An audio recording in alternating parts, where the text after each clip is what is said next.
எங்க லாபம் கிடைக்கிறோம் அங்க ஆதாய சுதாடிகளா இன்னைக்கு புலவு ஓட்டு போய் நாங்கள் நிற்கிறது நீங்கள் தலைமத்துவத்தில் இருக்கிறீங்க. நான் கேள்வி கேட்கிறேன், இன்றைக்கு நீங்கள் பதில் சொல்லுங்க.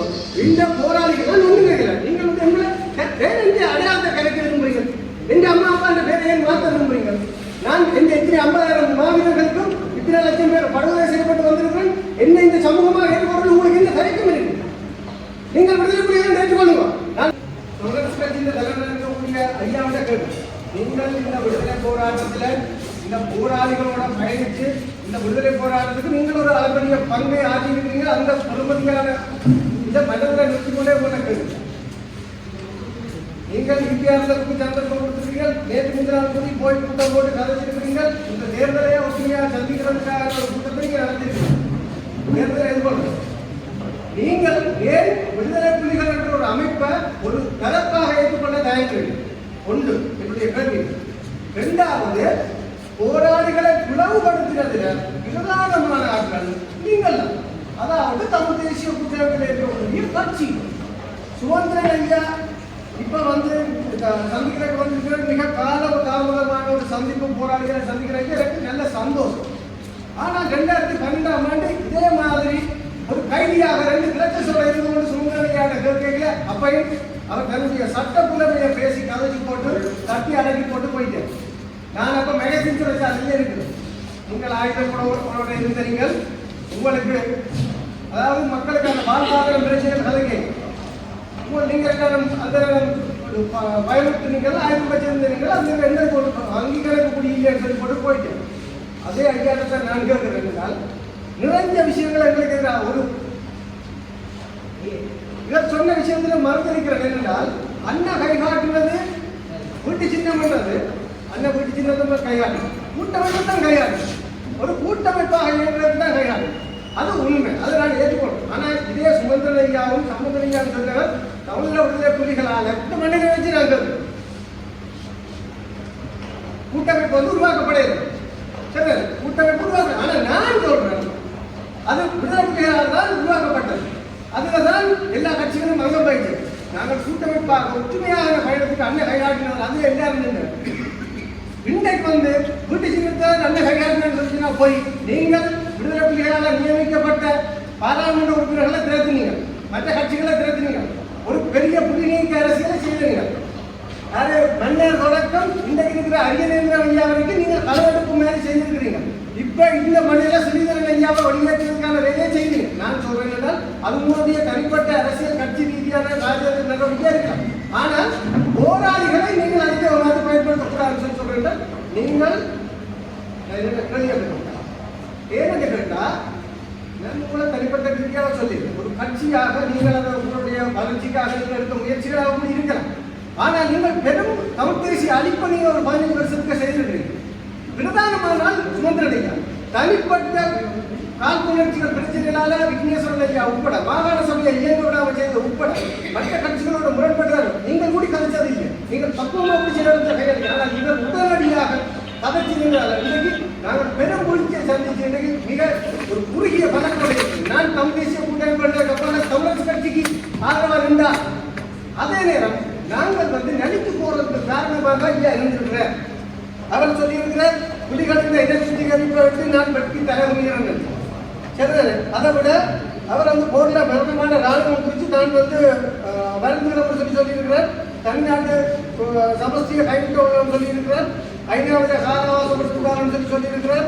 சிங்கள ஒட்டியாட்சிக்கு இடைக்கிற எதிர்க்கின்றான காரணத்தை சொல்லியிருக்கிறார்.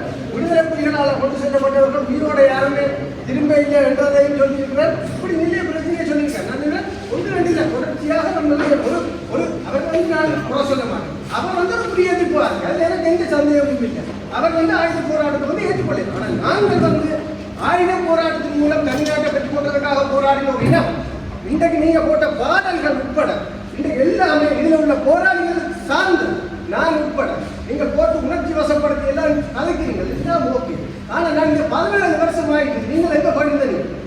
இந்த போராளிகளுக்கு நீங்க எங்க சந்தர்ப்பம் காக்கா நகரவியான ஒரு மூத்த போராளிக்கு நீங்க கொடுத்துட்டாங்க. கூட பாதிக்கப்பட்ட சமூகத்துக்கு பாராளுமன்றத்துக்கு போய் கதைங்கோடு எங்கேயாவது கொடுத்துனீங்களா? நீங்கள் வந்து ஒட்டுமொத்தமாக போராளிகள் சமூகம் எழுப்பக்கூடாதுக்காக வேலை செய்யுங்க. இன்றைக்கு கூட அரசியல் தோல்வி போராளிகளுக்கு வந்து மண்டியாக வச்சிருக்கிறது நான் நினைக்கிறேன். எல்லாம் விடுகை நிறுத்தி வாங்க உள்ள கட்சிகள் சொல்லி. ஆனால் நாங்கள் உங்களோட சேர்ந்து பயணிக்க இன்னும் விரும்புகிறோம். இதை விடுதலையை பெற்றுக்கொள்றீங்களா? நீங்கள் தனிநாட்டு கோரிக்கையை ஏற்றுக்கொள்றீங்களா? அதை ஜனநாயகத்தை பெற்றுக்கொள்றது கூடி நீங்கள் அதை வெளிப்படையை தன்மையாக ஏற்றுக்கொள்றது தயாராக இருக்கிறீங்களா? அதை எனக்கு சந்தேகம். இரண்டாவது, நீங்கள் போராளிகளை விடுதலை புலிகளாக ஏற்றுக்கொள்றீங்களான்னு சொல்லி சொன்னால் நாங்கள் ஒட்டுமொத்தமாக நான் கிழக்கு தொடக்கம் யாழ்ப்பாணம் ஃபுல்லாக தெரிஞ்சு நான் உங்களுக்காக வேலை செய்யறது தயாராக இருக்கிறேன். இங்கே இருக்கிற ஒவ்வொருக்காகவும் செலுத்துவதாக வேலை செய்யறது நான் தயாராக இருக்கிறேன். ஆனால் நான் சொல்றேன், எங்களை ஒரு தரப்பாக நீங்கள் ஏற்பட தயாரான்னு சொல்லுங்க. நீங்கள் ஈபிஆர்ல கூட கேட்குறீங்க, என்னோட கேட்குறீங்க, புரட்டோட கேட்குறீங்க. 2009 வரைக்கும் எங்களுக்கு எதிராக ரெண்டு ராணுவத்தோடு யுத்தம் செய்த புரட்டிலிருந்து எல்லாத்தோடையும் நீங்க கேட்குறீங்க. ஆனால் எங்களுக்கு வீசினீங்க. நீங்கள் வசனங்களால் மட்டும் இல்லை, நாங்கள் நொந்து போயிருக்கிற சமூகமாக முன்னெடுத்து வர்றதுக்காக வந்திருக்கிறோம். எனக்கு இந்த ஒழுங்கமைப்புல நிறைய பிரச்சனை இருக்கு. போராளிகள் நீங்க சொல்ற மாதிரி எல்லாரும் ஒன்றா இல்லை, பல பிரிவுகளாக பல கட்சிகளாக இருக்கிறோம். ஆனா எல்லாரையும் ஒத்துக்கப்படுத்துற வேலை செய்யறா இல்லை. இங்க ஒவ்வொருத்தரும் தங்க வாக்கு வங்கியை நிரப்புறதுக்காகவும் தங்களுடைய உங்களோட நிற்கிறேன் ஒரு கூட்டணியாக நீங்கள் எல்லாரையும் கூட்டணி செய்கிறீங்க. எங்களை நீங்க செருப்பு மேலே தூக்கி அறிகிறீங்க. எங்களை மட்டும் கூட கட்சிக்கு கூப்பிடுறோம். ஜேபி கட்சி, பொத்திய நபர் கட்சி, தெருவண்டா கட்சி, நாங்களையும் சரித்திரப்பாக நிற்கக்கூடாது. எங்களை சரித்திரப்பாக ஏற்றுக்கொள்ளுவோம். நான் சொல்றேன் பெரிய சம்பவம். நான் இன்றைக்கு எனக்கு வழக்கு நடந்து இருக்கு, போயிட்டு வா.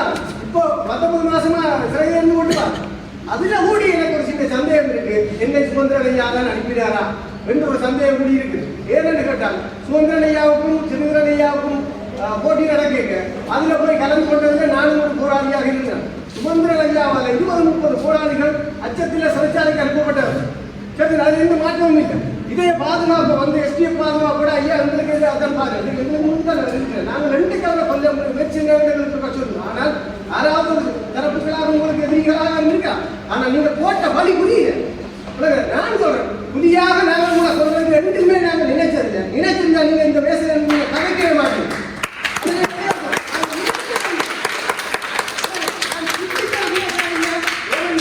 இன்றைக்கு மண்ணில் தான் அந்த துணியும் இருக்கு. நான் கன்னடத்துக்காக போராடி வந்தவர். நான் ஒரு விசவன். நான் 12 வருஷம் சிறையில் இருந்திருக்கிறேன். இந்த சமூகத்துக்காக ரெண்டையும் போராடி கொண்டிருக்கிறேன். அந்த நம்பிக்கையோட உங்கள்கிட்ட கேட்கிறேன். நீங்கள் எங்களை ஒரு தரப்பாக ஏற்றுக்கொள்வோம். அதுக்காக இந்த வேலை செய்ய அத்தனை பேரையும் வேலை செஞ்சு தருவோம். நாங்கள் உங்களோட வந்திருக்கோம். இதுதான் உங்களுக்கு நீங்கள் எங்களை கொடுக்குற மரியாதை. நீங்கள் விடுதலை புலிகள் என்று மாவீரர்களுக்கும் இந்த போராளிகள் எல்லாரும் கொடுக்குற மரியாதையாக இருக்கு. நான் உங்களுக்கு பிரச்சனைப்பட்டேன். நான் பிரச்சனை படுறதுக்கும் உங்களை இதிலிருந்து உடச்சி வெளியில கொண்டு போறதுக்கும் இதை சிக்கலுக்குரியதை மாத்திரமே எனக்கு நிறைய கேள்வி. நான் அதை கேட்கிறேன். நான் உங்கள்கிட்ட கேட்கிறேன், நீங்கள் தலைவர், நீங்கள் செயலாளர், நீங்கள் முடிவெடுங்கோ. நாங்கள் உங்களோட பயணிக்கிறதுக்கு தயாராக இருக்கோம். நான் போராளிகளுக்கு வாங்கி உங்களுக்காக பிரச்சாரம் செய்யறதுக்கு தயாராக. ஆனால் நீங்கள் ஒரு சிறப்பாக இருக்கணும். இது மட்டும்தான் எப்படி